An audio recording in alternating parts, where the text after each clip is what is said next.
आतंकियों का पहलगाम अटैक, उसके बाद उन आतंकियों का पाकिस्तान से कनेक्शन निकलना, फिर ऑपरेशन सिंदूर, फिर पाकिस्तान की मासूमों पर अटैक की कायराना हरकत, इसके बाद भारत का पाकिस्तान को मुंहतोड़ जवाब। इन सब में एक नाम जो काफी सुर्खियों में है और वो है पाकिस्तान का सेना प्रमुख आसिम मुनीर। आपको बताएं कि मुनीर भारत का कट्टर विरोधी माना जाता है।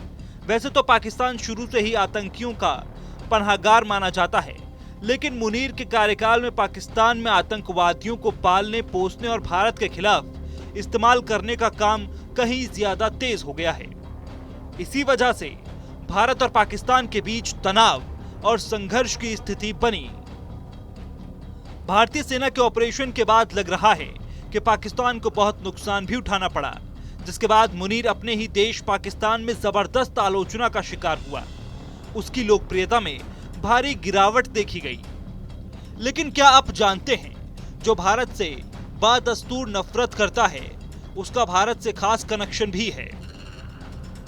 आपको बताएं कि जनरल आसिम मुनीर का पंजाब के जालंधर से खासा नाता रहा है। दरअसल मुनीर का पारिवारिक इतिहास भारत के पंजाब से गहराई से जुड़ा हुआ है। वो एक पंजाबी मुस्लिम सैयद परिवार से ताल्लुक रखता है और देश के बंटवारे से पहले उसका परिवार जालंधर में रहता था।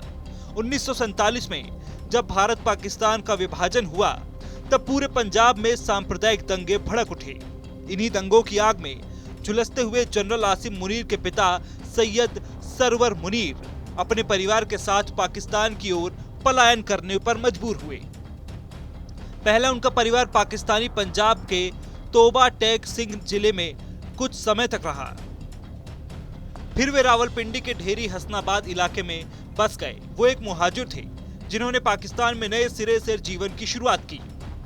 ये एक दिलचस्प बात है कि भारत विरोधी बयानों और नीतियों के लिए पहचाने जाने वाले इस जिहादी जनरल की जड़ें उसी भारत की भूमि से हैं जहां से उनका परिवार बंटवारे के समय गया था। जालंधर की गलियों में खेलने वाला वो परिवार आज पाकिस्तान की सेना की कमान संभाल रहा है। पाकिस्तान का फौज प्रमुख जनरल आसिम मुनीर न सिर्फ इन दिनों उपमहाद्वीप में छाए घने तूफानी बादलों के निशाने पर है, बल्कि वो खुद एक तूफान है। ये महज संयोग नहीं है कि वो उस वक्त पाकिस्तान के कुख्यात जासूसी एजेंसी इंटर सर्विसेज इंटेलिजेंस या ISI के मुखिया थे जब उसने भीषण पुलवामा आतंकी हमले की साजिश रची थी, जिसमें 16 फरवरी 2019 को केंद्रीय रिजर्व पुलिस के 40 जवान शहीद हो गए थे। 6 साल बाद मुनीर अब एक मायने में पाकिस्तान के असली हुक्मरान हैं और वे एक बार फिर भारत के निशाने पर हैं। कथित तौर पर वे पहलगाम आतंकी हमले के मास्टरमाइंड हैं, जिसमें 22 अप्रैल को कश्मीर की अल्पाइन जन्नत में 25 सैलानियों और एक स्थानीय शख्स की गोली मारकर हत्या कर दी गई थी। मोदी सरकार घाटी में 2 दशकों में आम नागरिकों के सबसे भीषण कत्लेआम का सैन्य जवाब देने की तैयारी कर रही है।